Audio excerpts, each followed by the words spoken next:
ये हीट होने के बाद ही खराब हुई होगी। तो इसको साफ करके पता लगा कि ये आईसी यहाँ पर जली हुई है। तो फ्रेंड्स ये वाली हमारी आईसी वर्टिकल की खराब है, इसकी शॉर्ट है और इस आईसी को हम रिप्लेस कर दे रहे हैं। हमने आईसी ये लगा दी है, तो ये लगाते हैं प्लग। आपको दिख रहा हो तो फिलामेंट इसका जल रहा है। मंदिर के दीवार पे लिखा जाएगा मंदिर में स्वर्ण। स्वागत है आप सबका राजू टेक ब्लॉग में। आज की वीडियो दोस्तों एक एलजी टीवी रिपेयर के बारे में है और हम आपको बताएंगे कि आप कैसे अपना टीवी रिपेयर कर सकते हैं। ये दोस्तों एक अल्ट्रा स्लिम टीवी है जो कि एलजी कंपनी का है। ये देखिए, और 21 इंच का फ्लैट टीवी है ये अल्ट्रा स्लिम। अब इसमें प्रॉब्लम यह है कि ये बिल्कुल सेट डेड है दोस्तों, बिल्कुल बंद सेट है। ये मैंने ओपन कर लिया है ताकि टाइम वेस्ट ना हो, और अब इसकी चेकिंग करके बताएंगे आपको कि ये किस तरीके से चेक किया जाता है। सेट डेड होने के बाद क्या फॉल्ट निकलेगा, लाइव टेस्टिंग रहेगी आपके सामने।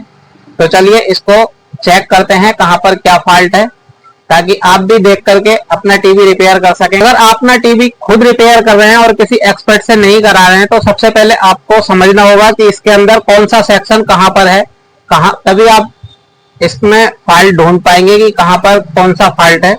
तो चलिए देखिए, मैं आपको समझा देता हूं कि कहां पर कौन सा सेक्शन है। ये हमारी एलजी की किट है जो 21 इंची की अल्ट्रा स्लिम की किट है दोस्तों। ये 21 इंची का अल्ट्रा स्लिम एलजी का टीवी है। तो मैं आपको समझा देता हूं कहां पर कौन सा सेक्शन है इसमें। तो इधर देखिए, सबसे पहले सप्लाई शुरू होती है हमारी पावर सप्लाई। तो पावर सप्लाई का सेक्शन देखिए, यहाँ पर ये है, ये एसटीआर सप्लाई लगी हुई होती है इसके अंदर। ये इसकी पावर सप्लाई है दोस्तों, ये यहां से इतनी, और ये हीट सिंक से यहां तक ये पावर सप्लाई है। ये एसएमपीएस ट्रांसफार्मर आ गया, ये इसका एसटीआर आ गया, फिल्टर आ गया। ये इसकी एसटीआर पावर सप्लाई बोलेंगे इसको। और ये इसकी वर्टिकल, जहां पर वर्टिकल लाइन आ जाती है सीधी, ये वो सेक्शन है वर्टिकल सेक्शन। और यहाँ पर ये हॉरिजेंटल सेक्शन है, जितना ये बूस्ट कंडेंसर वगैरह लग रहे हैं यहाँ पर। और ये ईएसटी सेक्शन है दोस्तों, इसका ईएसटी और हॉरिजेंटल सेक्शन यहाँ पर आ जाता है। अब यहाँ पर कुछ सप्लाइयां आउटपुट है दोस्तों, सप्लाइयां आउटपुट हो रही हैं, जो कि पावर सप्लाई से एसएमपीएस से पावर सप्लाइयां आउटपुट होती हैं। तो ये डायोडो के द्वारा यहाँ से पावर सप्लाई आउट हो रही है। अब यहाँ पर ये साउंड सेक्शन है, मैं आपको मोटा मोटा और सीधा सीधा समझा रहा हूँ। ये इसका साउंड सेक्शन है, ये इसके स्पीकर के वायर लग रहे हैं यहीं से। और ये इसकी मेन आईसी है, और यहाँ पर इसकी मेमोरी आईसी है मेन आईसी की। इसी के अंदर सारा डाटा होता है इस आईसी का, और इस आईसी से पूरी किट को पूरे सिग्नल जाते हैं, सारे सेक्शनों को यहीं से सिग्नल जाते हैं दोस्तों। और यहाँ पर एक ये बेस लगी हुई होती है, बेस सर्किट इसको बोलते हैं। यहाँ पर ये बेस सर्किट है, और यहाँ पर इसके ट्रांजिस्टर हैं, ये बेस सर्किट के जो कलर, जिनसे आरजीबी कलर बनते हैं। तो इतना ही ये सर्किट है, और बाकी इसकी ये योक कॉइल है, इसको योक कॉइल बोलते हैं। तो फ्रेंड्स ये देखिए, ये इंडिकेटर आता है इसका, और स्टैंड बाई भी हो रहा है साइड, ये स्टैंड बाई हो जाता है। ये देखिए स्टैंड बाई भी हो गया है। अब हमें चेक करना होगा इसमें सर्किट में कि इसमें क्या फॉल्ट है। ये ऑपरेट नहीं हो रहा है, ऑन नहीं हो रहा है शायद, बस खाली स्टैंड बाई हो रहा है। तो सर्किट है वो पावर सप्लाई का तो ठीक है, क्योंकि इंडिकेटर आ रहा है, इसका मतलब पावर सप्लाई हमारी बिल्कुल ठीक है। अब इसके आगे जो भी फॉल्ट होगा उसको चेक करते हैं।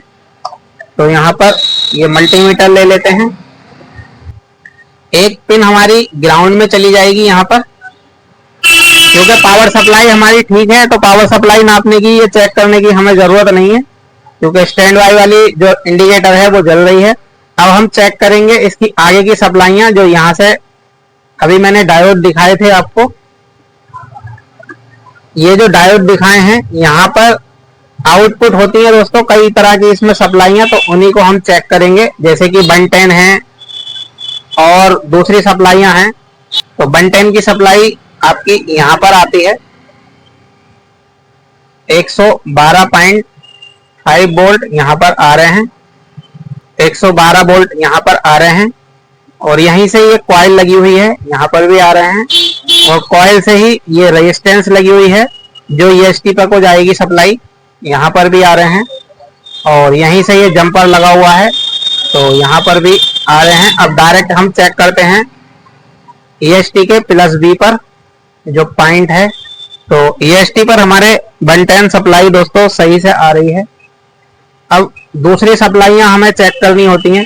अब यहाँ पर जो आईसी को ये सप्लाई जाती है दोस्तों, मेन आईसी को, वो भी ठीक जा रही है क्योंकि इंडिकेटर हमारा जल रहा है और स्टैंड बाई भी हो रहा है। अब हमें चेक करनी होगी वर्टिकल की, क्योंकि वर्टिकल में भी हमें चेक करना होता है, तो वर्टिकल की सप्लाई चेक कर लेते हैं स्टैंड बाई में। तो इसकी बीच की जो पिन होती है दोस्तों, इसमें 7 पिन होती हैं, कोई सी भी वर्टिकल आईसी हो जिसमें 7 पिन होती हैं LG की। तो ये देखिए इसमें जिधर 3 पिन होंगी वो साइड वाली पिनें दोनों सप्लाई की होंगी और बीच वाली जो होती है वो ग्राउंड होती है। तो यहाँ पर दोस्तों एक चीज और होती है, इसमें प्लस और माइनस EST से दी जाती है। EST इसको सप्लाई देती है, यहाँ पर SMPS से सप्लाई नहीं दी जाती है इस आईसी को वर्टिकल की, तो यहाँ पर EST से सप्लाई दी जाती है। तो EST से हम देखेंगे कि आउटपुट हमारे वोल्ट हो रहे हैं या नहीं हो रहे हैं। यहाँ पर 14 वोल्ट मिलते हैं, इस पिन पे 14 वोल्ट मिलेंगे और इस पिन पर बीच की ग्राउंड हो जाती है। तो पहले हम यहाँ पर देख लेते हैं कि हमारी माइनस और प्लस दोनों सप्लाइयां निकल रही हैं या नहीं निकल रही हैं। वर्टिकल की सप्लाई प्लस की और माइनस की, तो यहीं से ये दोनों सप्लाइयां निकली और ये जंपर यहाँ पर लग रहे हैं और यहीं से ये डायोड लगा। ये देखिए यहाँ पर डायोड लगा हुआ है ये, तो यहाँ से ये प्लस सप्लाई बन जाएगी, ये माइनस है और ये प्लस है, यहाँ पर प्लस सप्लाई बन जाएगी वर्टिकल की। और एक इस वाली लाइन से ये डायोड लगा, यहाँ से ये माइनस है और ये प्लस है, तो यहाँ पर माइनस बन जाएगी और यहाँ पर प्लस। तो यहाँ पर हम चेक कर लेंगे, ये चेक पॉइंट है इसके, यहाँ पर चेक कर लेंगे कि हमें वोल्ट मिल रहे हैं या नहीं मिल रहे हैं। तो माइनस पॉइंट ये आ गया दोस्तों और प्लस ये आ गया, तो यहाँ पर भी हमें वोल्ट नहीं मिल रहे हैं। हमारी सप्लाई ऑन हो रही है और स्टैंड बाई भी सेट हो रहा है और वर्टिकल में हमें सप्लाई नहीं मिल रही है आईसी पर या फिर दोनों डायोडो पॉइंट पर, तो EST से ही सप्लाई हमारी जा रही है। तो यहाँ पर हम ओपन करके देखना पड़ता है हमें, आईसी तो शॉर्ट नहीं है हमारी या फिर ओपन तो नहीं है, तो यहाँ पे हम सप्लाई काट देंगे इसकी। अगर ड्रॉप हो रही होगी, आईसी शॉर्ट होगी, तो यहाँ पर हमें सप्लाई नहीं मिलेगी, 0 हो जाएगी। तो इसकी सप्लाई हम कट करके देखते हैं, इसको ओपन कर देंगे फिर उसके बाद नापेंगे। जैसे कि दूसरी चाइना की किटों में डायोड निकाल के ओपन करके या फिर सप्लाई ओपन करके चेक करते हैं, यही यहाँ पर भी होगा, तो यहाँ पर कर लेते हैं। तो देखिए इसको ओपन करने से पहले आप ऊपर से भी देख सकते हैं कहीं जली तो नहीं है या फिर फटी हुई आईसी तो नहीं है। तो ये देखिए दोस्तों ये ब्लैक हो रही है और ये हीट होने के बाद ही खराब हुई होगी। तो यहाँ पर देखिए ये आप देख रहे होंगे ब्लैक ब्लैक हो रही है ये यहाँ पर। तो इसको साफ करके पता लगा कि ये आईसी यहाँ पर जली हुई है। तो इस आईसी को निकालने के लिए सबसे पहले आपके पास या तो सील्ड वायर होनी चाहिए या ऐसा रिबन, अगर सील्ड वायर नहीं है तो इससे भी काम चल जाएगा। आप इसको इस तरीके से ओपन कर लीजिए और यहाँ पर इसको डबल करके एक सील्ड वायर की तरह बना लीजिए, एक सील्ड वायर की तरह बना लीजिए और थोड़ा सा पेस्ट लगाइए इस पर इस तरीके से। और अब ये इसको आराम से पॉइंट पर लगाकर आईसी के और इसको हीट आयरन से निकाल सकते हैं इस तरीके से, बहुत आराम से सोल्डर निकल जाता है।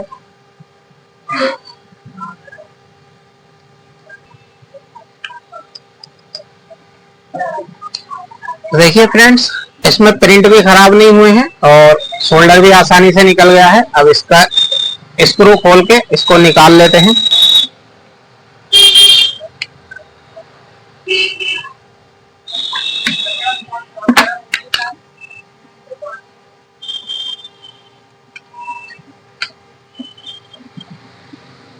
ये आईसी निकल गई है और ये देखिए यहाँ से फटी हुई है, जली हुई है आईसी, इसी की वजह से वोल्टेज ड्रॉप हो रहे होंगे और ये स्टैंड बाई नहीं हो रहा है।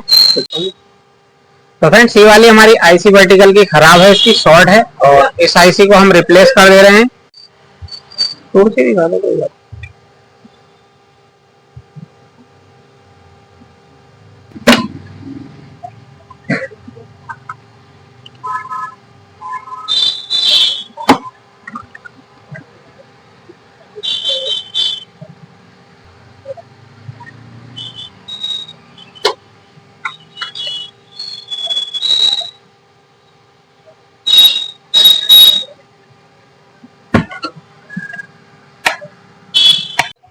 तो फ्रेंड्स हमने आईसी ये लगा दी है, और सावधानी से आईसी लगानी होती है।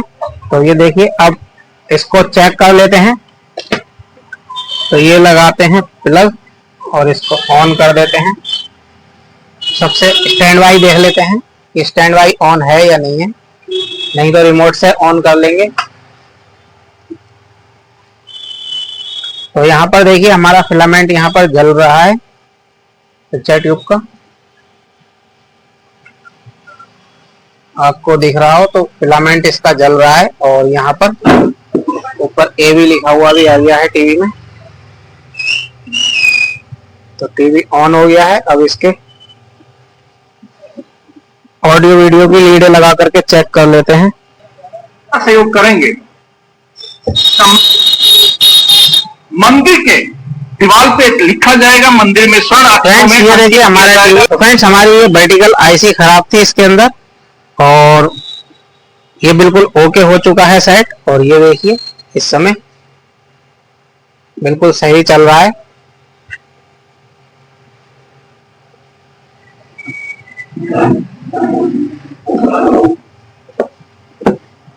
तो आप भी इसी तरीके से अपना टीवी रिपेयर कर सकते हैं।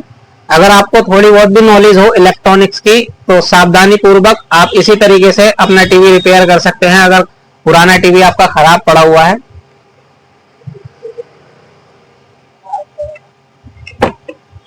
तो फ्रेंड्स ये थी एलजी के टीवी रिपेयर की जानकारी। अगर आपको जानकारी अच्छी लगी हो तो वीडियो को लाइक करना, शेयर करना, और चैनल पर नए हैं तो चैनल को सब्सक्राइब कर लेना। मिलते हैं ऐसी ही नेक्स्ट वीडियो में, तब तक के लिए नमस्कार।